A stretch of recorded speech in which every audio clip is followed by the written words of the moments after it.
Welcome to Stakeholder Analysis, Stakeholder Identification. My name's Steve and I'll be your tutor and guide through this session.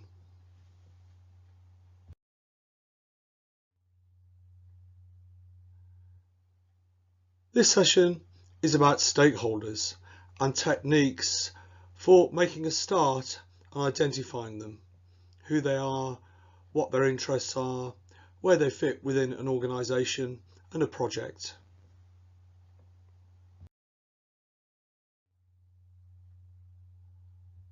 And we'll start with a definition of the term stakeholder. Essentially, anybody who has an interest in the project that you're working on, because they'll be affected by it in some way. Some more than others, but all are stakeholders. Stakeholders are potential sources of requirements, which is essential for analysis. They'll be involved in the project in other ways further down the line, but initially that is their key role. And also, a stakeholder is anybody who might influence the project in some way, for good or for ill. Some may have a very positive attitude and champion the project. Others might be a little more negative and need winning over.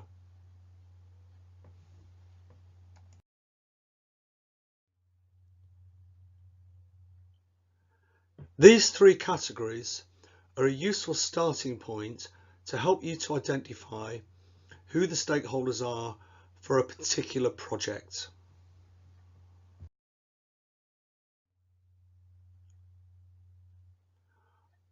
Project stakeholders are members of the project team who will be the source for some of the requirements.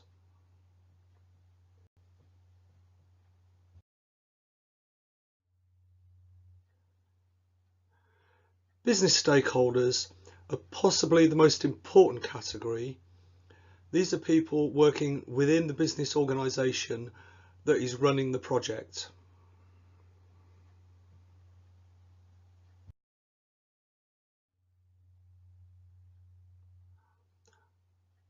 And external stakeholders can be defined as people outside the business organisation, but nonetheless are affected by the project, may well use some of the end products, and will therefore be the source of some of the requirements.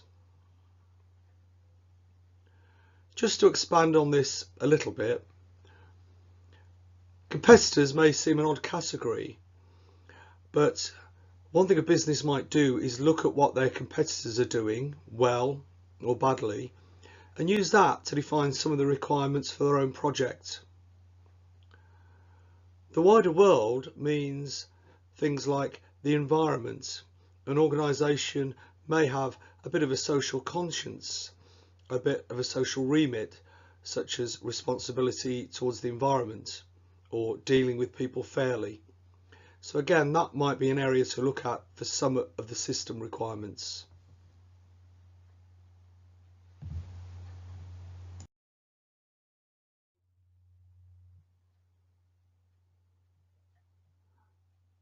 What you have then is a useful start point for identifying the particular stakeholders for a specific project using these three categories. But bear in mind it is just a generic list.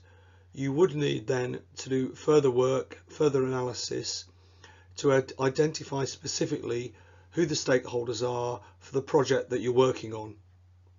But nonetheless, a useful start point that can provide a basis for further analysis.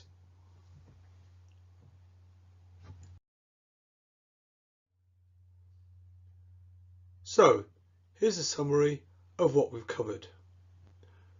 Three broad categories of stakeholders, each of which will be a source of requirements and can be used as a basis for identifying the specific stakeholders for the project that you're working on.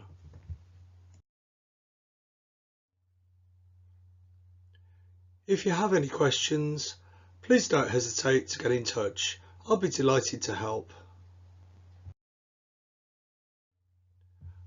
My name's Steve. Thank you for viewing and listening.